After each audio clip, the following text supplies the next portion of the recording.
If you want to change the world, start off by making your bed. If you make your bed every morning, you will have accomplished the first task of the day. It will give you a small sense of pride, and it will encourage you to do another task, and another, and another. And by the end of the day, that one task completed will have turned into many tasks completed. Making your bed will also reinforce the fact that the little things in life matter. If you can't do the little things right, you'll never be able to do the big things right. And if by chance you have a miserable day, you will come home to a bed that is made, that you made. And a made bed gives you encouragement that tomorrow will be better. To pass SEAL training, there are a series of long swims that must be completed. One is the night swim. Before the swim, the instructors joyfully brief the students on all the species of sharks that inhabit the waters off San Clemente. They assure you, however, that no student has ever been eaten by a shark, at least not that they can remember. But you are also taught that if a shark begins to circle your position, stand your ground. Do not swim away. Do not act afraid. And if the shark, hungry for a midnight snack, darts towards you, then summons up all your strength and punch him in the snout, and he will turn and swim away. There are a lot of sharks in the world. If you hope to complete the swim, you will have to deal with them. So if you want to change the world, don't back down from the sharks. Over a few weeks of difficult training, my SEAL class, which started with 150 men, was down to just 42. There were now 6 boat crews of 7 men each. I was in the boat with the tall guys, but the best boat crew we had was made up of the little guys, the Munchkin crew, we called them. No one was over 5'5". The Munchkin boat crew had 1 American Indian, 1 African American, 1 Polish American, 1 Greek American, 1 Italian American, and 2 tough kids from the Midwest.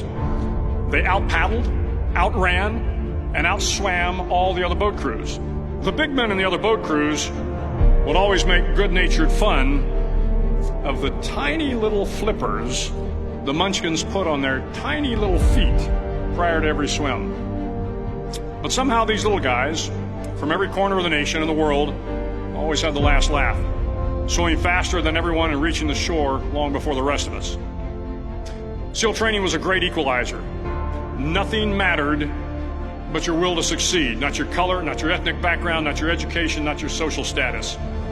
If you want to change the world, measure a person by the size of their heart, not by the size of their flippers. The 9th week of training is referred to as Hell Week. It is 6 days of no sleep, constant physical and mental harassment, and 1 special day at the Mud Flats. The Mud Flats are an area between San Diego and Tijuana where the water runs off and creates the Tijuana Sloughs, a swampy patch of terrain where the mud will engulf you. It is on Wednesday of Hell Week that you paddle down to the Mud Flats and spend the next 15 hours trying to survive the freezing cold, the howling wind, and the incessant pressure to quit from the instructors. As the sun began to set that Wednesday evening, my training class, having committed some egregious infraction of the rules, was ordered into the mud. The mud consumed each man till there was nothing visible but our heads. The instructors told us we could leave the mud if only 5 men would quit.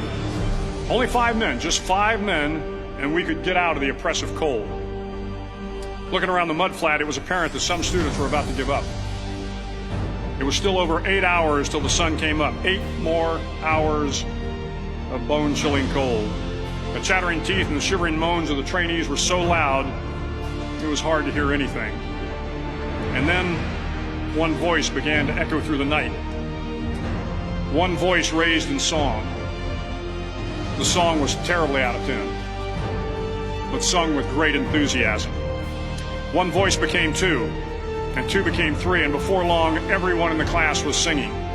The instructors threatened us with more time in the mud if we kept up the singing, but the singing persisted, and somehow the mud seemed a little warmer, and the wind a little tamer, and the dawn not so far away.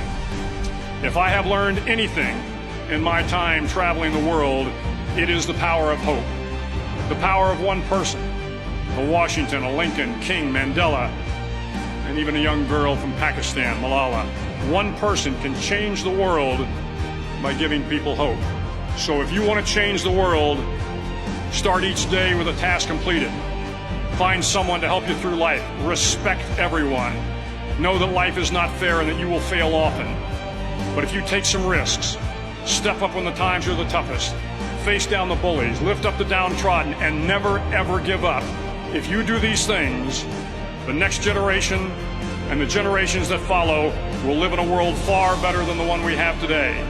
And what started here will indeed have changed the world for the better.